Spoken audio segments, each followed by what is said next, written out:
Our teachers have expressed that it was one of the hardest days that they've had in their careers. COVID returns to the classroom with students. We are collaborating with the Department of Health to identify the circumstances. Cases mount just days into school. We need to get away from intimidation and retaliation.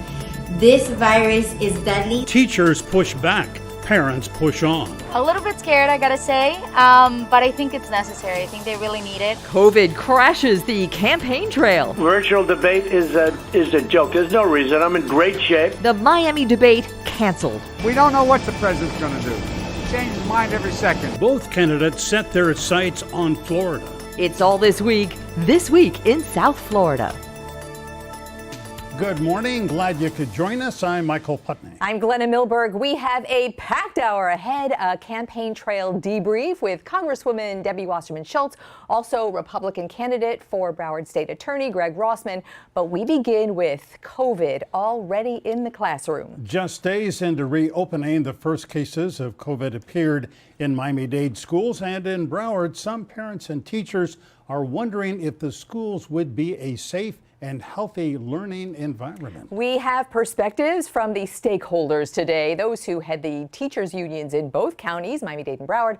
Karla Hernandez-Mats from United Teachers of Dade, Anna Fusco from Broward Teachers Union, and Joe Gebara, who is a parent activist, past president of Miami-Dade Parent Teacher Association and dad. And we begin with the teachers. Good morning, everyone. Good morning. How are you guys? Good morning, ladies. All right, let me ask you each, give us your assessment. Here we had kids come back, 142,000 in Broward, about 25% of students in Broward County, 142,000 in Miami-Dade. Anna Fusco, how's it going up there in Broward? Well, you know, the kids rolled in Friday. You seem to be anxious. Some of our precious cargoes of pre-K through second grade and our ESE population, some of our most health-wise vulnerable students. I visited a few schools. The kids seem to be a little bit shy and nervous because they haven't been in a brick and mortar since March, and some 7 of them months. Yeah. Right, some of the very first time. So, you know, they wanted mommy and daddy or whoever their caretaker may be. Our teachers were, you know, lots of emotions, excited, nervous, some frustrated. As the day went on, you know, there were some glitches, lots of concerns about having to maintain that social distancing and our children able to keep their masks on and, you know, not want to touch everybody and touch on everything. And then, of course, Broward is using the component of that synchronized teaching where I'm in a physical setting with my students, and I might have anywhere from 2 to 10. And then I have to reach my students that are still choosing to stay home remote. We're going to get into all of that too, but really want to address the news of the week. Miami-Dade's opening this week came with COVID in the classroom. Karla Hernandez-Mats, there was the first inkling at William Lehman Elementary on Thursday. Later Thursday, we were hearing of 4 more. UTD, you confirmed 6 different cases. The official dashboard didn't reflect that yet. Obviously, I just want to put out there, obviously the first week, these children came into the classroom with COVID from the outside. But is this inevitable? Was it surprising, or somewhere in between? Look, this is precisely why we did not want to reopen our schools in a rushed manner. You know, we are still seeing that COVID numbers have not dramatically gone lower. They're actually increasing. And, you know, we're just concerned because we're suspect even of how our government is reporting these numbers. You know, we know of at least 11 schools out there that have reported something. And today, the dashboard only shows 5. Now, I understand that that is a validation or verification from the Department of Health. But the same government is the one that has an ineffective unemployment system and voter registration system. So what can we expect? I mean, it's just very suspect. It's ineffective. And what we need is our families to know exactly what's going on in their communities, in their schools, because parents are going to make decisions about whether they keep their kids in online. Karla, if I may, let me Karla, excuse me, let me break in and ask about that. On Friday afternoon, we learned that a school in Doral had in fact sent out a robocall to all parents saying we have one student who was tested positive. It seemed to me that that was a proactive and the right way to go about it. Now, is that a standard policy throughout the Miami-Dade County Public Schools? Well, I know that there was another robocall that came out of Royal Green Elementary this morning. So there's another case at Royal Green. And that's good. We want our principals to be able to say that. I just wish that our district would not rely on the government. There's this fear of intimidation. They were threatened about losing funding, and that's why they reopened schools. And so they feel like, all these things that they have to do and go through these processes, which are very bureaucratic, when honestly what we want them is to have local control, make decisions that are right for the community, decide what's best, and move forward that way. I mean, we have a governor that, in a time of a worldwide pandemic, is actually threatening to take away funding from children. Who does that? It's inconceivable. I want to get Anna Fusco, please weigh in here. Karla is talking about the state mandate to open schools this week. Broward and Dade did not want to do that. That is clear and that's public. But they did, rather than lose funding. And both districts said they were able to be ready. Did you see this week, was the district ready? No, our district is not ready. They needed more time. They had multiple employment groups that had to work extra hours, overtime, to make it as ready as possible. We still had some schools that didn't have their PPE. They had to send out educators to go collect it. Our water fountains aren't compatible for the students to be able. There had to be tens of thousands of water bottles delivered. That didn't happen. People were picking up their equipment. And you're going to read real soon, Broward County is right there with that list of 2 schools that have positive cases in it, where teachers and students are going to have to quarantine because of positive testing. Yeah. If I can, Karla, let me pursue something here. Miami-Dade School Superintendent Alberto Carvalho said a couple of times as the week went on, we have given the schools every bit of equipment that they need, hand sanitizer, wipes, PPE equipment, and we're ready to go. On the other hand, you issued an appeal, I think, midweek and said, hey, our teachers need hand sanitizer and wipes and other equipment to make these classrooms safe. So who's right? Were you right, or was the superintendent right? Well, I'll tell you this. I'll give credit where credit is due. And I will say this, that I know that the superintendent has been trying to make sure that all schools have everything that they need and that they are ready for the intake of students. The reality is that not all schools have been prepared with the same kind of equipment. I also know that we have run out. We made a collection call, a community drive for this PPE, for this disinfectant wipes and alcohol, and we are out of wipes. We are out of alcohol. What we have is a lot of masks and shields, and we've been giving them out without any restrictions. Take as many masks and shields as you want. If everybody had everything they need, this collection, this drive that we're having would be irrelevant. And I'm telling you that I'm out of disinfecting wipes. I'm out of things that our teachers need inside the classroom. So I think he's doing whatever the government is allowing him to do and the money that he's allowed to get, which I'm sure there's back orders on a lot of those things. But the reality is that not every classroom has been fully stocked with the things that teachers need in order to feel safe in their classrooms. All right, well, that call is out. And I want to go back to something you talked about, the synchronized teaching. I'm not quite sure that people who are not in the classroom realize what that entails. Really briefly, is it an effective way? Can it be, I suppose is the better question. Can this really be effective when a teacher is teaching in a classroom and online at the same time?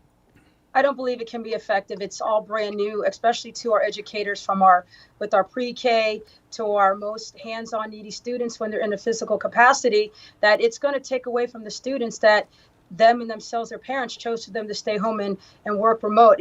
It's going to not be of equal positions. So we have asked for this not to happen. And I can tell you right now that was our number one complaint about being exhausted and, without the, fear of having the, COVID spread in our school sites. Yeah. So we know that it is something that we've asked not to happen. We have a particular board member who was never taught a moment in her life, who seems to feel that it's the way to go. It might work on college level, But right now in our, education system in Broward County Public Schools, especially students who have never been in a classroom setting, they need undivided attention from the educators that have walked in brick and mortar.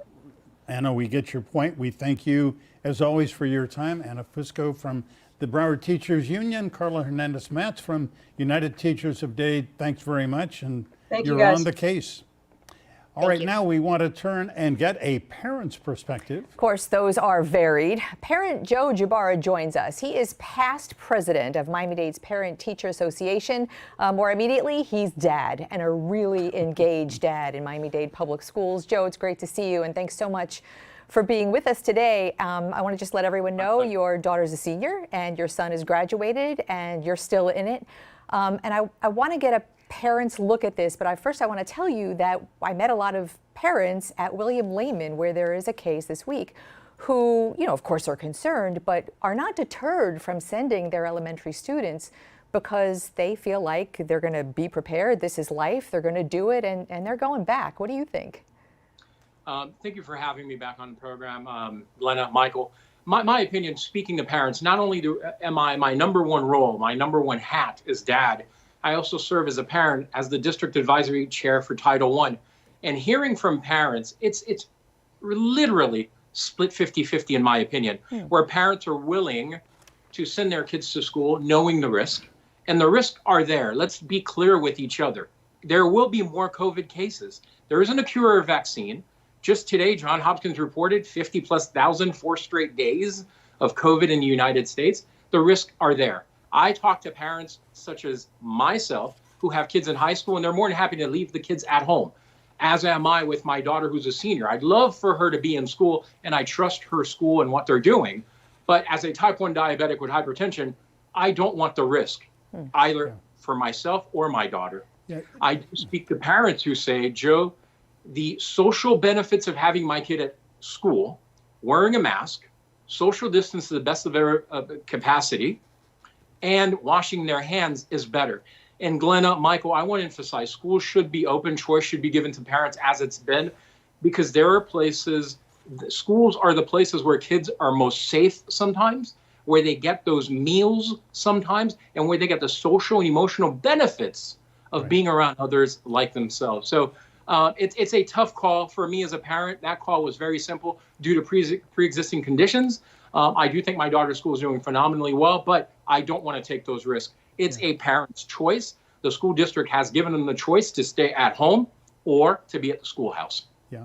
Well, we understand how complicated this is, and especially for a parent. My kids are out of school, but I appreciate, what you are doing and what all parents are doing. I mean, the school systems in this country haven't faced this kind of a situation in a century, and they are better and worse, but they're trying their best to cope with it. How do you think Miami-Dade Public Schools is doing, Joe? Here's what I think, Michael. I think the school district is doing the best within its capacity. I want to echo what the two union presidents said. Local control, and it's something that we need to talk more about and something I've been educating parents about. A school district should be allowed to choose when schools reopen.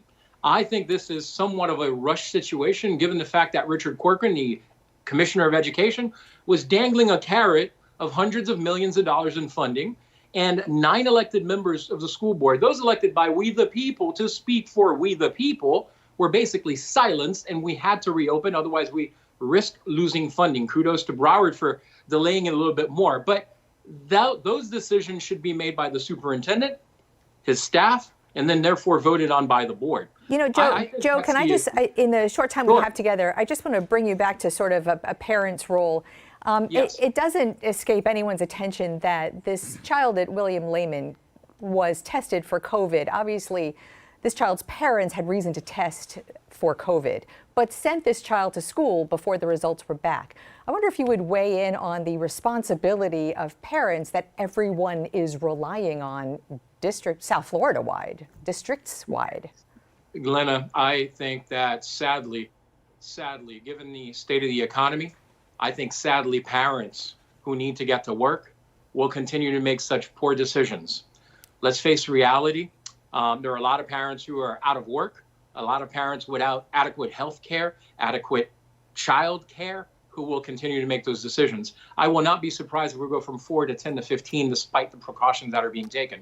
It's a parent's absolute responsibility. Any symptom whatsoever, get your child tested, keep your child at home. For my child, our children, myself, and the adults at home also, and those superheroes without capes called teachers who will try their best to educate those students before them. So you're absolutely right, Glenna. From a parent perspective, responsibility one is ours to maintain safety and to continue to harp to our kids, particularly the teenagers who feel they're invincible. Wear a mask, wash your hands, stay away from each other. Boy, that's a good point on which to stop, and your advice is on point, Joe Gebara. Thank you. Thanks, Great Joe. to see you again. Thanks My very pleasure. much. Thank you. Coming up, a congressional perspective from Representative Debbie Wasserman Schultz. The Democrat from Weston is next.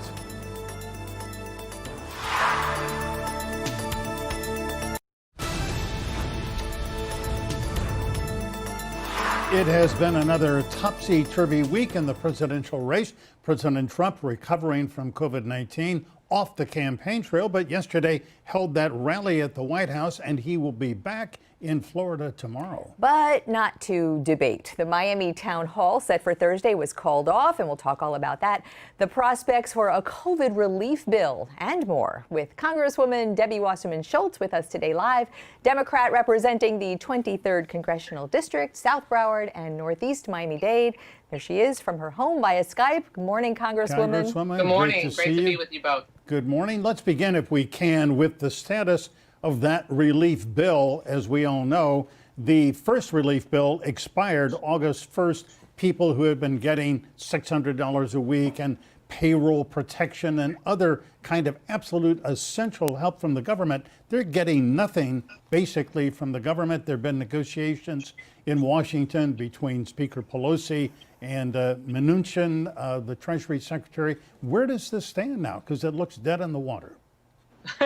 Well, the situation we're in right now is certainly not helped by this erratic president who in the same week, within a couple of days, said, we're not going to have a relief bill, and he's cutting off negotiations completely, and to heck with it, we're just going to focus on ramming through his Supreme Court nominee, to, on Rush Limbaugh's show, declaring that he actually wanted a higher number than either Republicans or Democrats. Right now, the bottom line is that the proposal that we have on the table would ensure that we really ensure that we have state and local assistance so that we don't have layoffs facing so many employees across the country, that we have robust education assistance so that our schools aren't facing cuts across the country, that we restore the $600 pandemic unemployment payments. And Michael, what the Republicans have on the table is nearly nothing. I mean, they are closer than they were, at least from the most recent negotiations. But we have to make sure that we have comprehensive relief. And the Republicans, particularly because Donald Trump keeps undercutting them and Mitch McConnell refuses to really say he'll do anything, are just not at the table negotiating in good faith. Can I just ask, the House package is $2.2 trillion. The Mnuchin package as of Friday was $1.8 trillion. As far as trillions go, that's not too far apart. What exactly is the holdup? The holdup is Senate Republicans, because Senate Republicans, if they were willing to come to the table, there's 20 Senate Republicans at least. About what though? What is the sticking point? They won't support even the $1.8 trillion offer. That's not their offer. They rejected that. So they can't pass even Mnuchin's offer. So this is an administration that is so erratic that they don't even have their own people on board. If left to their own devices, empowered by Mitch McConnell and led by Donald Trump, who's not brought both sides to the table in unity like Joe Biden would, then we could have a deal. But right now, even the Republicans, Mnuchin has proposed a deal that Mitch McConnell says that he can't pass. Yeah, that's just outrageous. Let me ask you to weigh in a minute about the vice presidential debate this week. But first, before I do, after the debate, President Trump called Kamala Harris a monster and a communist. Now, honestly, I have to say, I heard those comments and I thought to myself, this is the medication this guy is taking. I mean, those are really irrational and frankly offensive kind of comments, aren't they? Yeah, those are offensive and vile words that I don't even want to give him the excuse of saying that they are medication infused.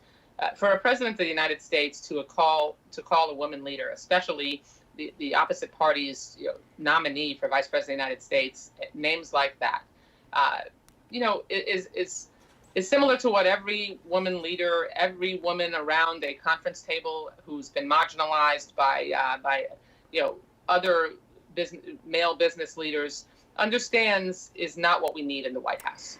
We need someone who is going to be a unifier like Joe Biden, who would bring people together, who's got a track record of reaching across the aisle successfully, and who would really heal so many of the wounds that Donald Trump has opened up during his presidency. Congresswoman, the president has gotten this letter clearing him to start campaigning again, not saying that he's COVID negative, but saying that he is no longer a transmission risk to others. There's the actual letter on the screen, as a matter of fact.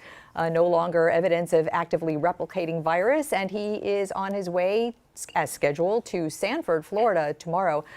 Joe Biden was here this week. He was on a campaign to get Florida Hispanics every vote counts. That Hispanic vote is huge. The polls are tightening in Florida. And what the vice president Biden told me, was that the word socialism is something he really wants to be able publicly to refute. That was his objective this week. Did he achieve that objective, do you think? Well, what's dangerous is that Donald Trump won't be transparent about his health status. I don't believe that Donald Trump is not transmitting the virus until you see a negative test. When's the last time he actually got a negative test? They won't say. And now he's bringing his super spreader event reputation to Florida. He had hundreds of people on the South Lawn of the White House yesterday, not socially distanced. This is grossly irresponsible, and repeated examples of how this is a president who is dangerous, and that we should not give one extra day more in office so that we can ensure that we can get America back on track. Okay, but back to the socialism question. I mean, that's a word and a concept that is very personal to a lot of people in South Florida, and that is the label that the GOP is giving to Vice President Biden, and he tried hard to refute it this week. Did he achieve? There's nothing in Joe Biden's record, and I represent, really hundreds of thousands of people, many of whom fled countries led by tyrants and socialist countries that were really a nightmare to live in. Joe Biden has spent his career as someone who has embraced making sure that we have a robust economy, a fully capitalist economy, and that ensures that we have a government that is part of making solutions for people's lives and not yanking out the safety net from underneath them. Yeah, that's the kind of president that he'd be, and it's not the kind of president that Donald Trump has been. Right. We only have a few seconds left. On yesterday, the 538 website, very reliable, published a new poll that shows in Florida between Biden and Trump, it's 45-45. Is Joe Biden going to win Florida? I think Joe Biden will win Florida, because when voters go to the polls, as they are now, they want to make sure that they have a president who is going to infuse policies into our economy that's going to help create jobs and also make sure there's a safety net in place. Donald Trump is likely to be the first president since Herbert Hoover to leave office with fewer jobs than when he came in. And that's certainly not the mark of someone who has a steady hand on the tiller of our government. We need to make sure we have a unifier who understands the economic impact and who will help get America back on track and have America's health as their top priority. Donald Trump is the furthest thing from that. Florida is such a divided state, and I think both parties would say voter turnout is key. Congresswoman, thanks so much for your time. Great to see you. Thanks very much. Good to see you too. All right, now Broward County is going to get a new state attorney in the November election. We have already introduced you to the Democrat candidate, Harold Fernandez Pryor, and next we'll introduce you to the Republican, Gregg Rossman, with us live. Stay tuned.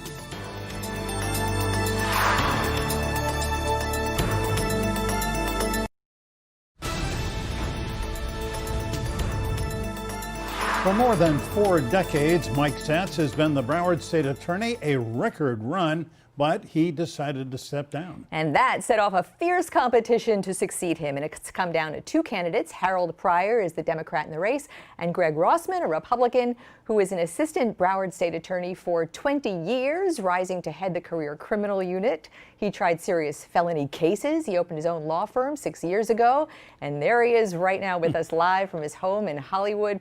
Good morning. And first question to you, why did you leave that office in the first place?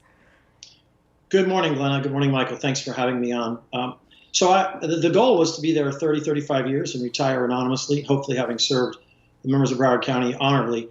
After 20 years in the office, though, it was time both for a change. I believe it's time for a change both within the office, and certainly I could not affect that in the role I was in, and so definitely time for a change for me. I never lost sight of the mission, and there's no mission in law like that of being a prosecutor and standing up in court on behalf of those who can't speak for themselves. But it was time for some renewal for me, so that's why I left. Yeah, Mr. Rossman, you have said on the campaign trail in your questionnaire for the Sun Sentinel editorial board that office is sort of stagnant. It needs to be shaken up. It needs to be sort of reconfigured. Give us some specific ideas. What would you do if you were elected? Absolutely. So there's a bunch of specialized units in the state attorney's office as it consisted of now. And some of those reflect priorities from the 70s and 80s. One thing that is, in my opinion, woefully inadequate is the focus on elder abuse. So I will create an elder abuse unit that will have 3 or 4 lawyers, a paralegal, an investigator. We will create a template on how to prosecute those cases, and we'll teach law enforcement how to prosecute those cases. That's one direct example. To do that, we're going to have to consolidate some other specialized units where, for instance, back in the 70s, 80s, we had a drug trafficking unit that was really very, very busy. Now they're busy now, but not in the ways they were in the 70s and 80s. So we may not need the assets in that area as we will in elder abuse. One of the other things that we're going to do is we're going to make sure that we train both our prosecutors and our law enforcement. There's a big gap between those two. The state attorney's office is never really directly connected with law enforcement and put demands on law enforcement that they deliver very, very specific deliverables to the state attorney's office and to the taxpayers of Broward County. Mr. Rossman, you are running, this whole campaign takes place in a post-George Floyd world, rightfully so. Racial inequities and criminal justice reform right there on the front burner. What do you say to the people of Broward? How will you take that office into this new world and criminal justice reform, specifically to solve racial inequities in the criminal justice system and possibly in your own office? I will absolutely tell everybody that the people who suffer the most from the racial inequities and disparities in the criminal justice system are victims. I was there for 20 years. I prosecuted hundreds of homicide cases. I tried 65. About 85% of the victims in those cases were people of color, black or brown. So they suffer the most when the system fails. So it's not just the disparities. What I heard on the campaign trail from the other side was all the disparities in reference to punishment and sentencing. Nobody spoke about the disparity of crime as it is impacting those in the community. And there's a disparate impact on those in black and brown communities. If we pull back policing, they don't pull back out of Coral Springs and Parkland. They pull back out of economically disadvantaged areas. So I will focus all of our efforts on prosecuting career criminals and serious crimes, no matter what your race is, no matter what your ethnicity is, no matter what your gender is, however you identify. We're going to focus our efforts on those small group of people that commit a large number of crimes. And we can't just look for simple answers. We cannot pull out one statistic, somebody's gender or somebody's race, look at the DOC population and say, therefore, that gives us a formula. We need to look at data much, much deeper, and we need to rely on that data, believe in science, believe in the data, and follow what the data tells us are good solutions. Yeah. Mr. Rossman, before we leave you here, and I'm sorry we don't have more time, you are a Republican in a predominantly Democratic county. I mean, there are a number of people, and maybe Glenna and I are among them, who believe that the state attorney should be a nonpartisan office. Nevertheless, it certainly is. It elects Republicans, Democrats. Do you think that Democratic voters in Broward, the fair-minded people, are going to elect a Republican? I do, and thank you, Michael, for even asking that question, because you just hit it on the head. Fair-minded people.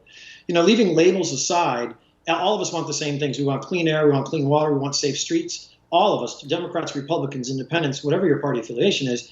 And I have very, very strong ground support from Democrats. I'm born and raised here. I'm a second-generation Miamian. Everywhere I've been involved in Broward County my entire life, most of my friends are Democrats. They know me as something other than just as a prosecutor. I'm a husband, a father, a little league coach, softball coach. And in all those other areas, the charity work that I've done, those areas, those people know me. They know me for who I am. And they want somebody who's qualified to do the job. And I'm qualified because I've done the job. So I know the job. And I don't think somebody who is now going to be on their 7th job in 7 years, no disrespect to Mr. Pryor, but if Michael, you were trying to hire him to work on your show, if you were his 7th employer in 7 years, I think you'd take some pause as to hiring him. And that's what we're asking the voters to do. This is a job interview. Decide which person you think is most qualified, leaving aside party affiliation. Let's just look at the qualifications. And as you said, be fair-minded. Gregg Rossman, great to meet you virtually, and thank you for your time today. Good to have you aboard. Thank you both. I appreciate it very much. And up next, the roundtable, virtual, of course. And we are going to take a much closer look at the week's top political stories.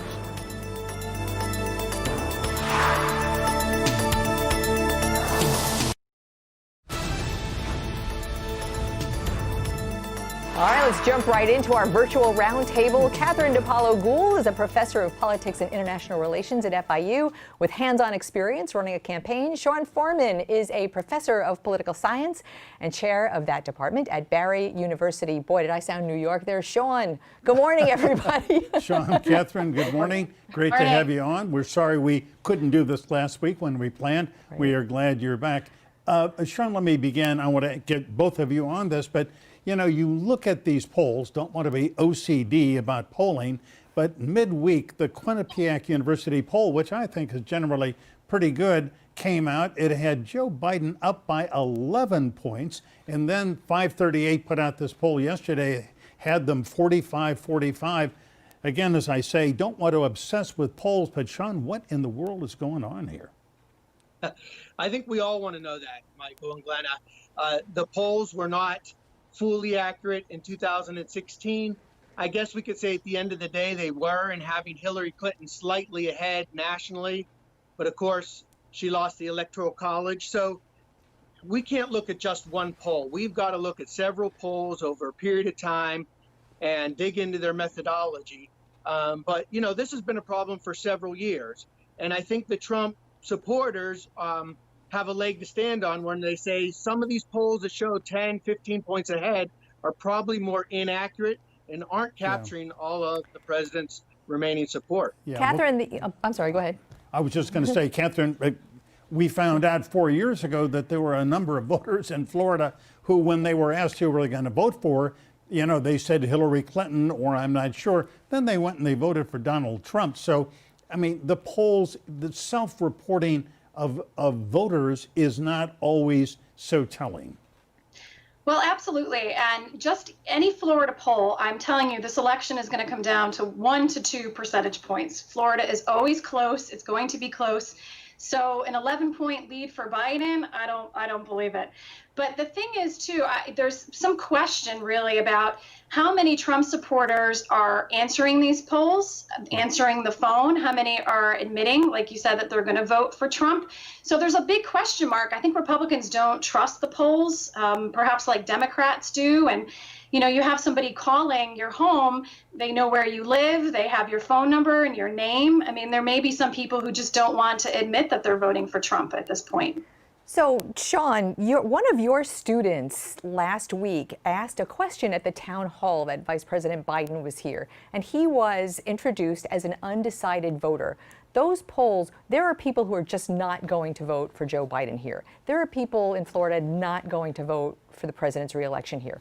Who is undecided at this moment, and what's it going to take to make them decide? Great question. And honestly, I don't think too many people are undecided now. My student, Mateo Gomez, got to ask a question of Joe Biden.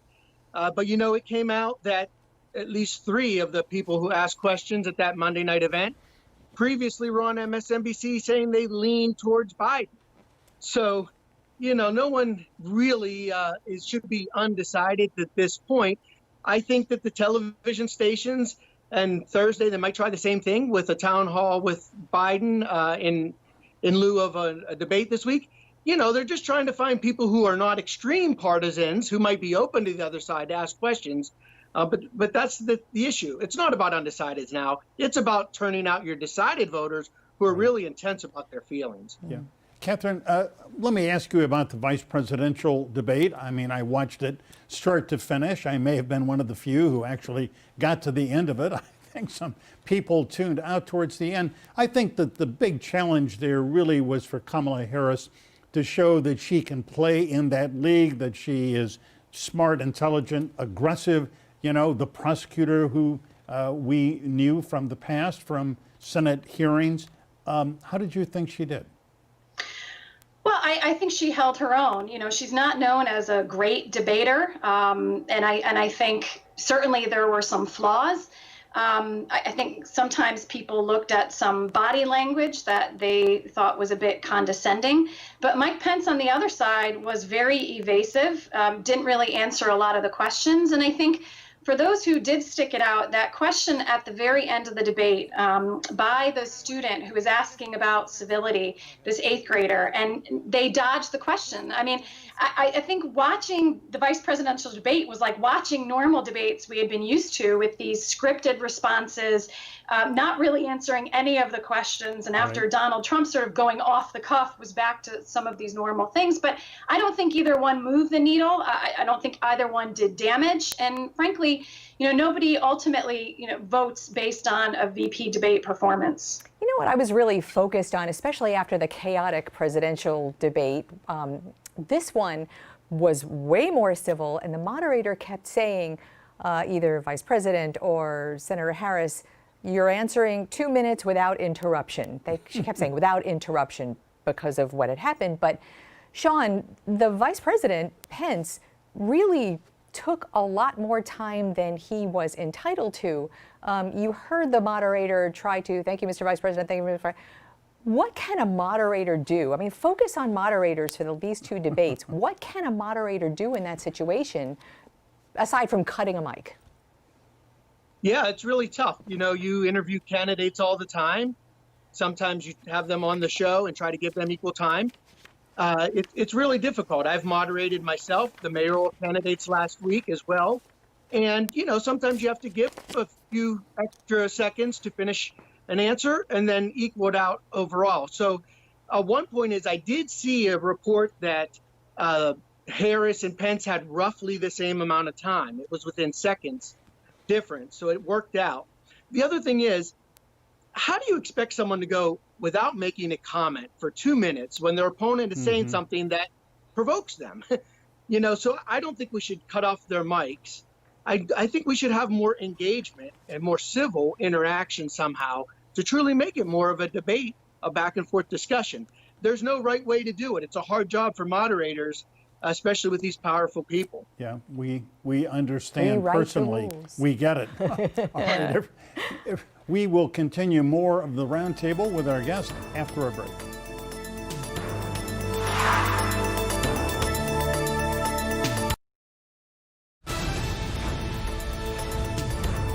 Welcome back. We are in the midst of a virtual roundtable with Kathryn DePalo-Gould from FIU, Sean Forman from Barry. Kathryn, some of your colleagues out there at FIU, excellent people who do the annual FIU poll of Cuban Americans, released their findings early this week. They found that 59% of Cuban Americans are supporting Donald Trump. What does that tell you? I mean, I think that he is going to do better among Cuban Americans, obviously, than Trump did 4 years ago. Well, I think that's absolutely the takeaway from this poll, that a lot of Cubans, when asked now, support the embargo and all of these harder line policies against Cuba than they did even 4 years ago. I think the fact that immigration has sort of waned as one of the major issues that we're talking about, with COVID coming up and healthcare and other matters. And I think that's definitely going to benefit President Trump in his reelection bid here. the question is what's going to happen elsewhere in the state, and where is Biden perhaps gaining some momentum, perhaps among some older voters, perhaps among women that might hurt Trump. So trying to figure out exactly where this might lie becomes a numbers game essentially, but this is definitely good news for the president. You know what I think is a fascinating demographic to watch in this case, and you both teach them, are the youngest voters, the Gen X voters is what they call them. Frankly, Gen X voters, by and large, are not thrilled with either of their choices for president of the United States. And their vote, boy, they have the numbers this time, and their vote can be so consequential. Sean, what are you seeing among your students? Yeah, I was just going to briefly say on the poll from FIU and Cubans, one interesting point is the newly arriving people from Cuba are strongly behind Trump, which was, I thought, an important factor there. But with Gen Z and young people in general, every election cycle, we talk about how they hold the keys, and especially this time, as you indicated, Gen Z will have more voters than baby boomers eligible. So they could shape the election this time. But I think it's as usual. You have a few that are really engaged and excited to do their first time voting, and a whole bunch who are maybe still not paying attention or not participating. And I would just say that there is a concern, especially amongst Democrats, that they might get some of these new voters out, but they might leave the top of the ticket blank and do their down ballot voting for the more local races. And so that could be a concern. And I think you're seeing some of the same thing on the other side, some Republicans who may not be happy with Trump, but they want Republicans down ballot. So that's what I'm hearing from some of the young people. Yeah. Sean, if I can, very briefly, you moderated a debate between Daniela Levine Cava, Steve Bovo, candidates for Miami-Dade mayor. That race has come down to really basically revolving around the issue of defunding police. She says she would never be for that, but he keeps saying she is. Yes, and they argue over a couple of votes that occurred and how you want to interpret those. Bovo has a commercial with a burning car at the beginning, and when you ask him about it, he says, well, hey, weren't there burning cars outside the Miami Police Department at one point? So I think it's a matter of perception. Daniela Levine Cava marched with protesters and police officers in solidarity, but opponents say, well, how can we trust her if she was, in effect, marching against police policies? Again, it's Sean, Kathryn, we're going to have to, beg your pardon, we're going to have to leave it there. Wish we had more time. Thank you for being with us this morning. And we will be right back. Stay tuned.